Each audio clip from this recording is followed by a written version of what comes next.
بەڵێتر لە ڕۆژی جیهانی ئافرەتاندا پیرۆزبایی لەسەر جەم ئافرەتانی کوردستان ئەکەمەوانەی کە ئێستا بینەری ئێمەن لەسەرم بابەتە زیاتر قسە دەکەم بزانین ڕۆڵ و پێگەی ئافرەتان لە هەرێمی کوردستان بە تایبەتی چۆنە تا چۆندە زەمینە ڕەخساوە بۆی کە ئافرەتان بێنە ناو جونگە سەرەکی و هەروەها گرنگەکانەوە لە هەرێمی کوردستان چێ پێویستە بکرێت و ئەبێ ئافرەتان چەندە هەوڵ بدەن. لەگەڵ میوانەکەم قسە دەکەم بەڕێز ڤیان سلێمان ئەندامی کۆمیتەی ناوەندی پارتی دموکراتی کوردستان لە دهۆکەوە لەگەڵما. بەڕێز ڤیان سپاس کە لەگەڵ کوردستان 24 پیرۆزە 8 مارس لە جەنابیشت. ئەمە سەرەتا لە بەڕێزتەوە بزانم ڕۆڵ و پێگەی ئافرەتان لە هەرێمی کوردستان چۆن دەبینن بۆ بەشداری پێکردنیان لە بابەتە گرنگەکان و جونگە سەرەکیەکان کە پێویستە ڕۆڵی ئافرەتیایدا دیار بێت. سڵاو لە ئێوە و لە بینێرانی خۆشەویستی ئێوە گوڵەباخ 8 مارس لە بەڕێزی شت پیرۆز بێ و لە تەواوی ئافرەتانی کوردستان لەم ڕۆژە پیرۆزەشدا سەری ڕێز و نەوازش بۆ هەموو شەهیدانی ئافرەت لە ڕێگەی خەباتی نیشتیمانی و خەباتی یەکسانیدا دەنوێنین. سڵاو لە تەواوی دایکانی شەهیدان، خێزانی شەهیدان، سڵاو لە کچە ئازاکانی شەنگار، سڵاو لە هەموو ئەو ئافرەتە ڕەچەشکێنانەی کە هەمیشە هەوڵی ئەوە دەدەنمە پرسی ئافرەت و ڕۆڵ و پێگە و بەشداری ئافرەت لە ناو کۆمەڵگادا بەرەو پێش ببەن. گوڵەباخان ئەگەر ئێمە بین تەماشای پێگەی ئافرەتان لە ناو هەرێمی کوردستاندا بکەین، ئەگەر قۆناغەکانی پێشکەوتنی مافەکانی ئافرەت یان پرسی ئافرەت ئەگەر بەراوردێک لەگەڵ وڵاتانی دراوسێدا بکەین، ئێمە دەبینین کە ئافرەتانی کوردستان چەندین هەنگاو لە پێش هەموو ئافرەتانی نەتەوەکانی دەوروبەری وڵاتەکەماندان. ئافرەتی کوردستانی قۆناغی وشیاری تێپەڕاندووە، ئافرەتی کوردستانی قۆناغی هاودەرفەتی تێپەڕاندووە، ئێستا قۆناغی هاوسەنگی لە جێبەجێبوونێکی زۆر باشدایە و ئێمە بە تەواوەتی ئێستا لە ئاستی وڵاتە پێشکەوتووەکاندا دروشمی پێکەوەییمان بەرز کردوتەوە. ئێمە وەکو ئافرەتانی کوردستان لە قۆناغی پێکەوەییدا. باشە بەڕێز ڤیان چی وای کردووە کە ئافرەتانی کوردستان پێشەنگ بن و ئەو قۆناغانە تێپەڕێنن و ئێستا هەوڵ بۆ دەستە بەرکردنی هاوسەنگی و هەروەها ماف و داواکاری زیاتر بدەن؟ ئەمە چۆن ئەم هۆشیاریە دەستە بەر بووە؟ بێگومان ئەوە مدبێت ئەزلڤێرێ بێژم بە حەقیقەتێ ئەگەر تو بەرێ خوبدیە مێژووە ئافرەتە کوردستانی بحکمێ جڤاکێک و جڤاکێکە کشت و کاڵی بووە، جڤاکێک بووە مهەیە بووە بۆ هەندێک و هەمیش جارە ئافرەت دەورێ خوب مل بملێ زەڵامیدا ببینێت و بتایبەتیژە 100 ساڵێن بۆریدا کولتورێ ڕێبازە بارزانیە نەمەر ڕێبازە بارزان وەلێ کرد ئەو پێکڤەژیان ڕێزە ئافرەتێت ناوی کولتورێ بارزانیە نەمردا وەلێ کرد و ئافرەتێ هەفسەنگیەکە تەمام گەل سەڵامیدا هەبێت و بتایبەتیت هەردوو شۆڕەشادا و پشتی دامەزراندنا ئێکەتیا ئافرەتێن کوردستانێژ وەکە قوتابخانەیەکی بۆ پێگەهاندنە ئافرەتێ بۆ هەندێک ودا ئافرەت خوبتنش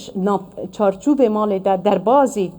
ناو کۆمەلگاهێدا ببێت و ئەمە دبینین کە وانە چ ڕۆلێکی کاریگەر هەبوویە چڕە چەشکێنیە کردبینێت خەباتە سیاسی و خەباتە ڕزگارکردنە ئاخێ و ئازادیە کوردستانێدا و ئەوێ هەمی چەندێ و پشتی سەرهەلدانا پیرۆزژە هەمان دید دەف سەرۆکێمە السەرۆکێمەی خوشتویک و ئەگەر تو بەرێ خۆبدەیە پەیامێت سەرۆکی و پەیامێن هەردوو جێگرانژەدا بە حەقیقەت کارنامەیە ئێکەتیا ئافرەتین کوردستانی یان بێژین هەر ئافرەتە کوردستانی بووی چەندێ تەحلیل بێتە شروڤەکردن و تەرجمەکردنە واقعی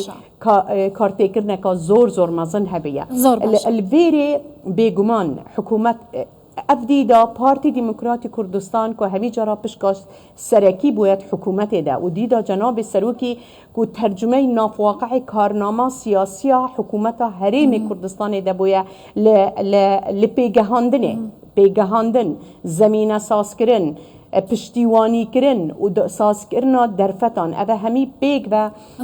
ولی کریه که آفرت افرو که امد بینین کد کابینا نهیدا چاوشیاتی همش لای ریجی و زور لآسته که بلند ببد و همش لای کوالیتی و پیگیشتن آفرتت همی بواراج دا دور کاریگر بینیه و همی بوارا دا بەڕێز ڤیان لە مانگی ئادار دەین ئەم مانگە مانگی ڕاپەڕینە بینین کە ئافرەتانیش ڕۆڵێکی بەرچاویان لە سەنگەرەکانی خەباتەوە و هەبووە هەر لە یەکەم کاتەکانی مێژووە کە کورد پێویستی بە خەبات بووە تا ئێستاش ئەمە بەردەوامە بەڵام ئایا ئافرەت توانوێتی تا ئێستاش ئەو سەنگەرە بەهێزە بپارێزێت و توانوێتی ڕۆڵی خۆی بەرجەستە بکات لە بواری سیاسی و بواری کارگەڕی بەڕێوەبردن و ئەوەی کە پێویستە لەسەر شانی ئافرەت ئەنجامی بدات؟ تا ڕادەیەکی زۆر بەلێ یەشیاتی ئەگە تو بەرێ خۆ بدیێ هیچ بوارێکت نابوارین کۆمەڵگە هێدا نابینی و ئافرەتی دەوری خۆ تێدانەی ناتبێت و ڕێژەیەکە زۆر تێدا بەشدار نەبێت ئەڤروکە ئەمت بینین ئافرەتێن مەین پێشمەرگە یەت هێزت نافخۆ چاواش مل بملێ پێشمەرگەیەن زەڵام دەوری خۆت دیتینە ئەڤروکە ئەمت بینین و چاوانێکێ تێگە و پێگەهی ئافرەتێت ناف جواکیدا سەر ئەساسی مرۆڤبوون و مرۆڤ سەروەریە دەورەکەی کاریگەرترت بینێت و ئەف تێگەهێ جیاوازکردنت نابەینا زەلامی و ئافرەتێت نابەینا نێر و مێیادا ئەو ئاستەیە تێپەڕاندی زێدەتر یەهاتیە سەر ئاستی شیاندنەوان و دەمت بینین کاری سیاسیشدا ڕۆژ بۆ ڕۆژێ ئافرەت پێشکەفتنەکە زێدەتر بووە و ڕێژە و شیانێت توێژت بی بواریدا زێدەتر پێشکەفتینەت بوارێ کاریداد بوارێ ئەمت بینین کۆ بەلێ ئەو بوارن بۆ ئافرەتی قەدەغە بۆ جاران نوکە ئافرەت ئەگەر تو چیت بازارێ کاریدا دەرفەتە کاری و ئەو هەمی ئەو دەرفەتە ئافرەت یا کارت ئینێتت هەمی بوارێن بازارێ کاریشدا مهمە خو جێبەجێ کریە کەواتە ئەو زمینە سازی ئەوە ژینگەها کوردستانی داهاتیە کرن کو بە هەمیژە بۆ دیدا سەرۆکی و بۆ بەرنامە سازیە بۆ حکوومەتە هەرێمێ و ئەو زمینە سازیە حکوومەتە هەرێمێ بەدگەڕێتە بە دەورێکی کاریگەر بینیە لە گوهارتنە ئەوان نێرینێن جواکی یان یەک کۆمەڵایەتیên کو دیر ji کولتورê me yê resan bûne belêş encamê dagîrkariyê mêşkê me ji de هاتبونا چسباندن و به وکو نریتک وکو بشک جه تقالیدت ما و عاداتت ما لی هاتبون بله ام بینین افریقا چاوا روز بروزه او نریت کبنار او دیر جه نریت ما رسن کردواری هدی یتنافمه ده بارد کد و الجهه و آفرتا کردستانی همان پیگه ها خویا جاران یا بدزوت این تبا و مهمترین و جوانترین تجه اوه که دائما وقتی آفرتا کردستانی نمونه بالای سروک ما بد و وقتی سروک ما اوی به فداکاری به کول ندر به نشتیمان پرور پسند کرد به حقیقت اوه تشتکی زور مزنه و وقتی بانگاه هدیدت که همی پیگ و الکیشن آفرەتێ و المافێوێ و الپێگەهێوێ خوددام بن و کاری بۆ بکەن باشە کەواتە ئەو ڕێژەیە کە ئێستا ئافرەتان هەیانە لە هەرێمی کوردستان ئەو زمینەیە کە بۆیان ڕەخساوە ئایا ئەو دەرفەتەی کە بۆیان هاتۆتە پێشەوە لە ئاستی پێویستە هەیە یا ئەبێ کاری زیاتری بۆ بکرێت یا داوای زیاتر لەمەی کە هەیە ئەکەن ئەگەر نا کەم و کوڕیەکان بۆ چیە گەڕێتەوە کەم و کوڕیەکان وەکو زمینە سازیکردن هەیە بەڕاستی یعنی حکوومەتی هەرێمی کوردستان و ئەو دەرفەتەیە هەیە لێرە کەم و کورتیەکان دوو سەرەنە یەکەم لە خودی ئافرەتیشەوە دەبێ ئافرەت خۆشی ئەو حەزەی تێدا هەبێ کە لە پێگەیاندنی خۆی بۆ ڕاهێنانی خۆی بۆ شیاندنی خۆی کار بکات